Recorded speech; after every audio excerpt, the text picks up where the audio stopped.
Welcome back to the Reading and Writing Podcast. My guest today is Sally Koslow, author of the new novel, The Real Mrs. Tobias. Best-selling author Christina Baker Klein wrote about the novel. With a shrewd eye and a light touch, Sally Koslow weaves a story about three strong women whose memories, dreams, and desires conflict and intersect as they navigate a series of family crises. Warm, witty, and heartfelt, The Real Mrs. Tobias is a cinematic, fast-paced treat. Sally, welcome to the podcast. I'm very happy to be here, Jeff. Absolutely. Well, if someone listening hasn't yet heard about your novel, The Real Mrs. Tobias, how would you describe the novel? Well, first and foremost, it's a family saga. It's a family that's slightly dysfunctional, but listen, what family isn't? And what makes this a bit unusual is that I've told the story from the viewpoint of three women who have married into the family, three generations who are not blood relatives. There's the matriarch of the family. Her name's Veronica.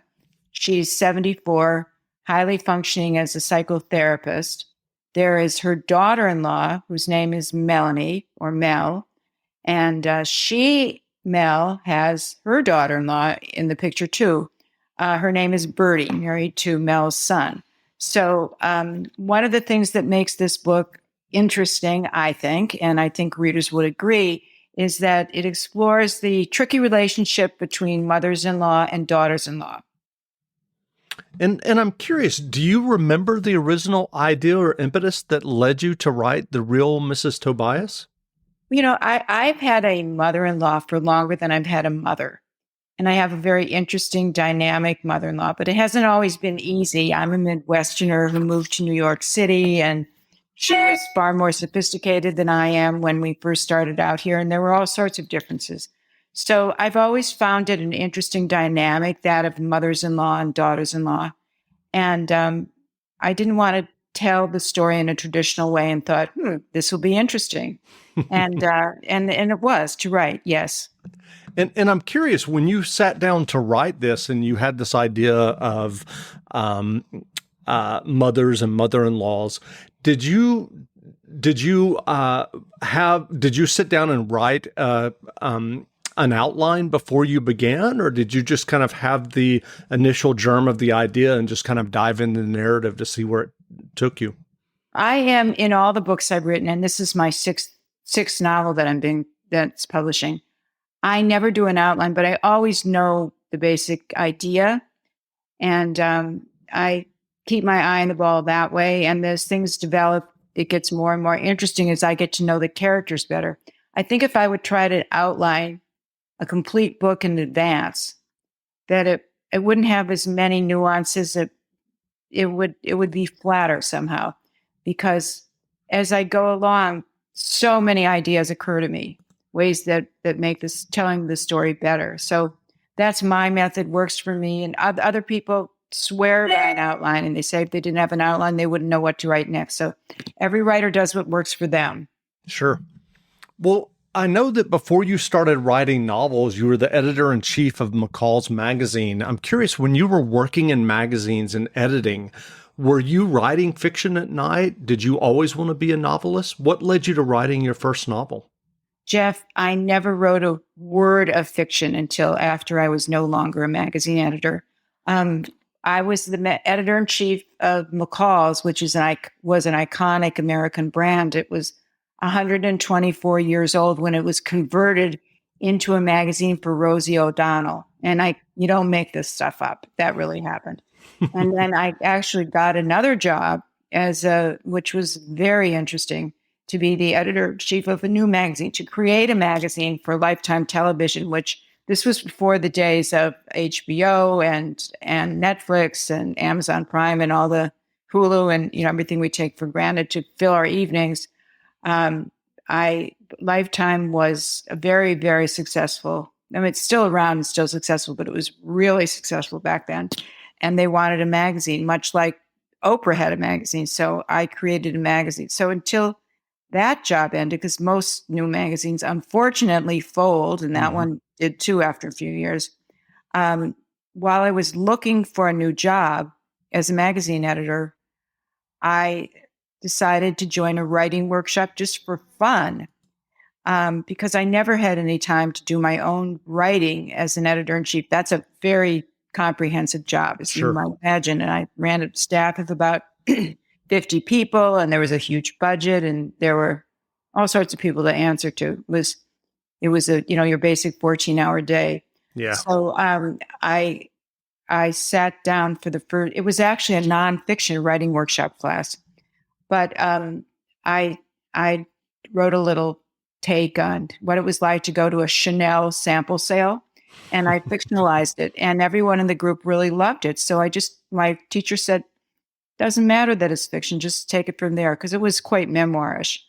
And as time went by, I just never, I guess it's fair to say I became a little less enthusiastic about looking for a job, because the magazine industry was beginning to fade a little bit. Sure. Now it's basically all in the dark. It's not around much anymore. And the magazines that were popular were very celebrity oriented. And I really didn't want to have worked all those years to go into something where Kardashian worship was a requisite. So I wound up trying to sell my first book, which was, let's say, it's sort of a thinly disguised book about an editor-in-chief whose trajectory was much like my own, and who was the editor of a big women's magazine, the kind that you throw in the shopping cart along with the Cool Whip. And she loses her job to a outrageous celebrity. So what are the odds of that happening? So that book sold in an auction to an iconic editor. She was someone who back in the day had discovered Peyton Place, which your listeners might not even know, but it was, a hugely successful, hot book in, I think, the middle of the 1950s. Sure. And this woman was a famous publisher and then became an editor. And before we had our first lunch date, she died. But I always felt like she was the angel on my shoulder. And my book got transferred over to another editor. And I just had a very good experience writing fiction and decided I think I'll stick with it.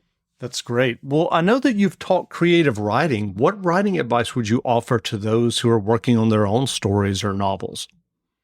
Well, that is a very good question. From personal experience, I know that it's wonderful to be in a writing workshop. So I would suggest to any would-be writers out there that they find such a workshop, and they exist all over the place. You can look at the local college.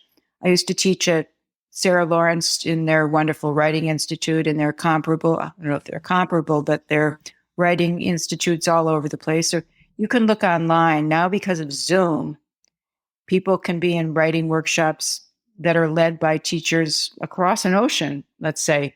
I have a friend in New York who teaches such a writing workshop, and one of his students is from Barcelona. She has to be willing to join the class at 11:30 p.m. her time, but she does it, I guess. So I think it's wonderful to be in a writing workshop, because what I have found is that even though my colleague writers all might not be really necessarily talented writers, because, we're all learning or maybe at different levels, they might be very good readers.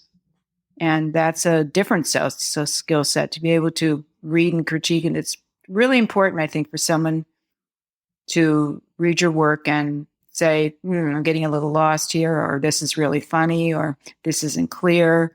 Of course, you have to use your own judgment in terms of evaluating whether or not those who are in the writing workshop do get your goals. And you can't respond to every suggestion for change, or you wind up with a big mess. You have to be discerning. But I really do think being in a writing workshop is helpful. And then also reading a lot, reading perhaps in a different way, not just reading for storyline, but reading to see how something is structured and how the dialogue takes shape, how the narrative takes its form, how the rooms are described, the events in the book, and just reading, which usually means reading slowly. So I would say those two things are probably the most important. Sure. Well, I know that you grew up Jewish in Fargo, North Dakota. What was that experience like compared to later living and working in New York City? Well, I didn't grow up in New York City, so I can't exactly compare because I was a child when I lived in North Dakota, where I was a young adult when I moved to New York. But I was part of a warm, it was small, but warm Jewish community. Um, but I didn't have the experience that I might have had, let's say, if I lived in Long Island, where all of my friends were Jewish. In fact, hardly any of them were, because there were only about 8 kids my age who were Jewish. And I went to, believe it or not, even in Fargo, I went to a very big high school because we had only one high school in town until my senior year. We divided into two, but they were still big classes. So I look upon those days of my life with a lot of warmth, but I was curious to move to a big city, and specifically New York, because I wanted the magazine industry, and this is where it is or was.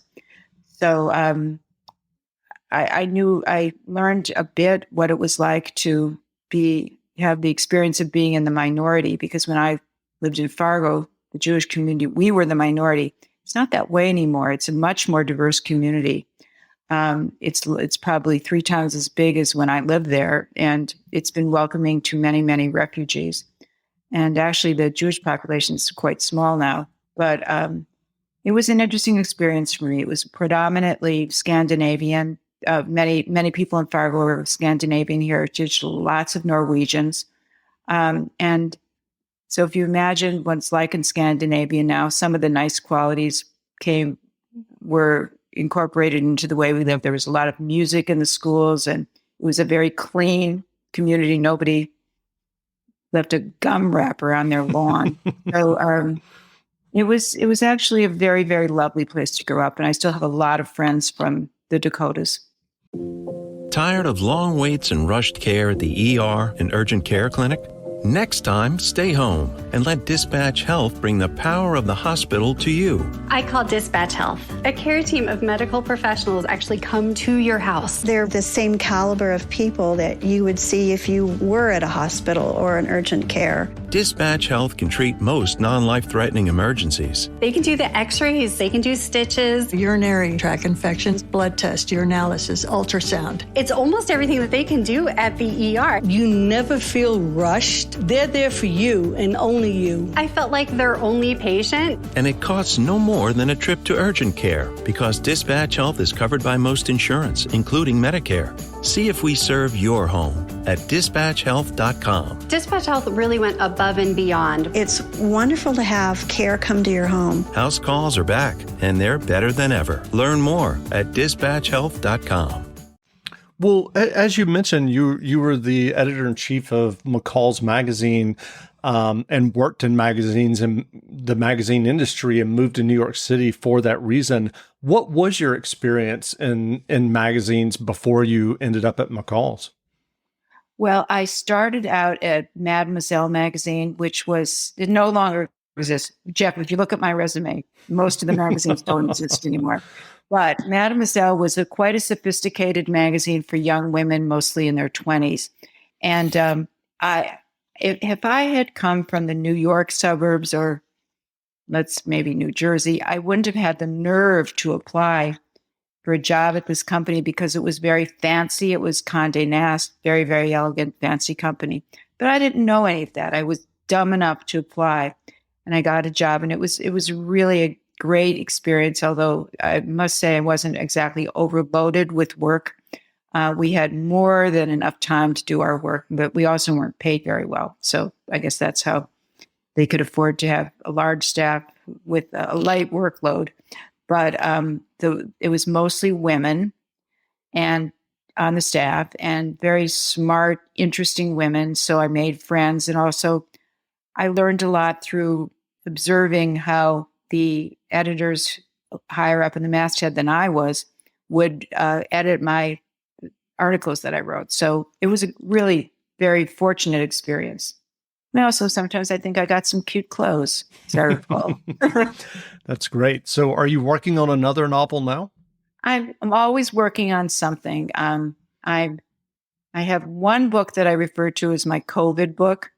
So during the pandemic, I wrote a book that It hasn't been sold yet. I hope it'll get sold. And then I started something else a couple of months ago that I'm about 75 pages into, but I'm much too superstitious to talk about either one of them. So I just don't do that because I'm afraid that's the kiss of death. No, completely understand. Well, what books have you read recently that you enjoyed? Oh, wow. Good question. Okay. So the last book I think I finished was called Hurricane Girl. It was a very short book by an author I'd never read before named Marcy Dermansky. And I just loved this book. It had a very abbreviated writing style, very clipped, kind of like Carl Hyacin, the Florida writer. Yep. And it was about a young woman who had a bad relationship in California and decided to just up and leave. And she bought a house in one of the Carolinas. And about a week later, it was washed away in a hurricane, hence Hurricane Girl, the title. But she gets herself into a bad situation where someone tries to murder her. And the rest of the book, it's very tense and very witty and very simplistic and just quite unusual. So I really love that book. I'm in 2 book clubs, and one of the book clubs is reading a book called by James McBride, who I've read before, really fine African American writer. It's called Deacon King Kong. I'm pretty sure that's the title, but I am not very far in that book. I read so much that sometimes if I don't keep track of the books on Goodreads, I forget what I've even read, a few weeks before. Actually, in the car today, driving out to visit some cousins, I started reading a wonderful book called When We Were Young and Beautiful. I'm pretty sure that's the name, by Jillian Madoff, who's an author I know and admire. I think it's going to be a great read. So those are 3, but I've read all of Sally Rooney's oeuvre, 3 books. I think she's like 28 years old and has already written 3 wonderful novels.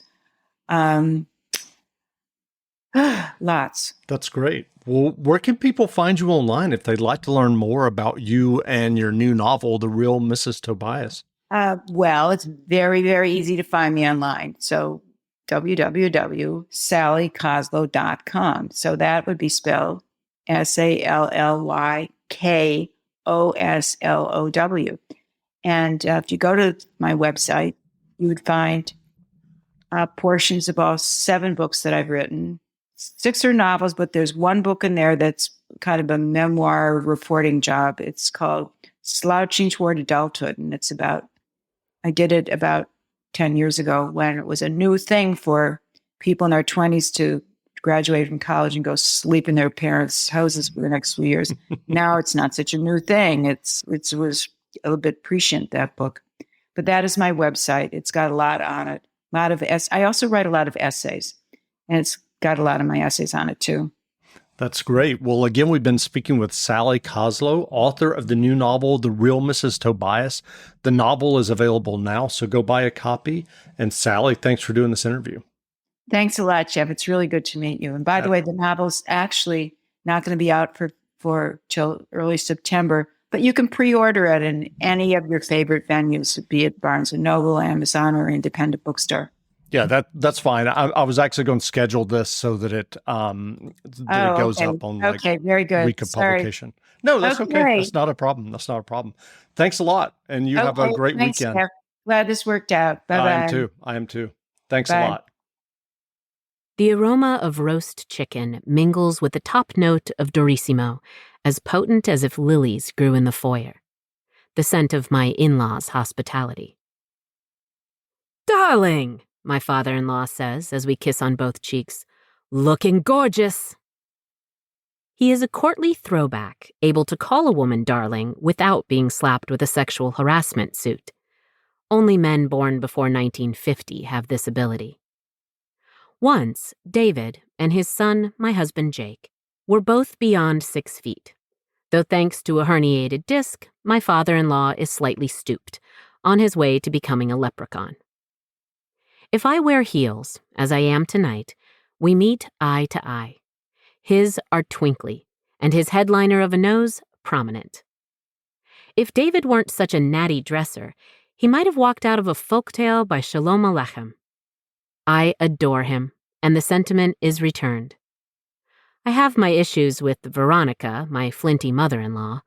With David, never. Come in, he booms. There are kisses for Jake, too, to whom David says, "Your mother is in her cathedral." The kitchen. Are the kids here yet? Jake asks. They texted. They'll be late. David hangs Jake's sport coat, and I toss my denim jacket on a chair. After you say hello to your mother, join your old man for a drink.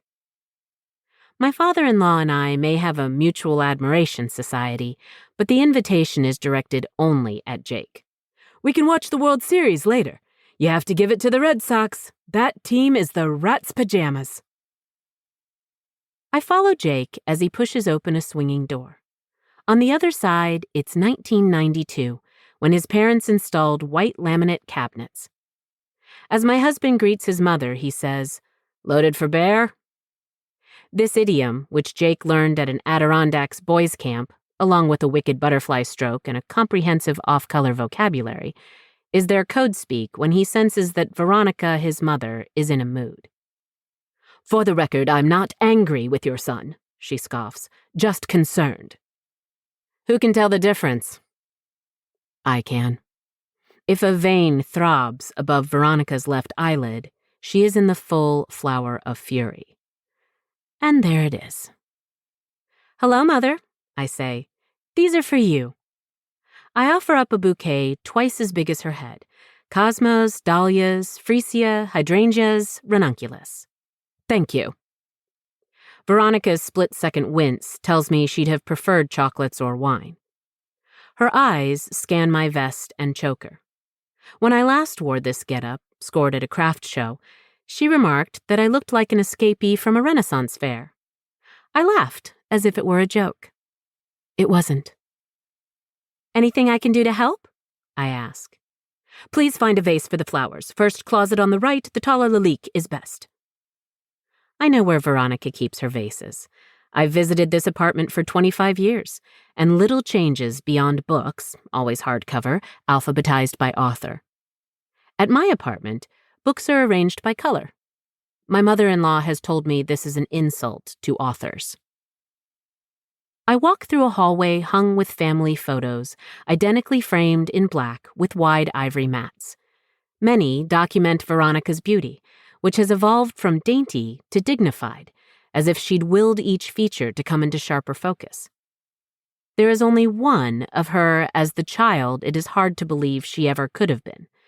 1947, when Veronica and her mama arrived in America. After the war, her mother's hair had grown in silvered, though by the time I knew her, she was a Maryland blonde. In the picture, you can feel the day's elation as mother and daughter begin life in a new country. There are formal portraits of Jake, our twins, Jordan and Micah, and one from my wedding, taken at an angle that makes my nose look enormous. My marriage didn't kick off to the most auspicious start. I was aware that my mother-in-law never quite saw the point of me, when her son could choose from an urban sorority of intellectual spitfires and trust fund princesses, her friends' daughters or Jake's classmates, about whom Veronica would remark in my presence with convulsive admiration. Meryl Grossman had a breast reduction. You'd never recognize her. Nicole Adelman got into dentistry school. Linda Moskowitz, Rita's daughter, said, "Be sure to tell Jake hello from me," adding, "She's an actuary."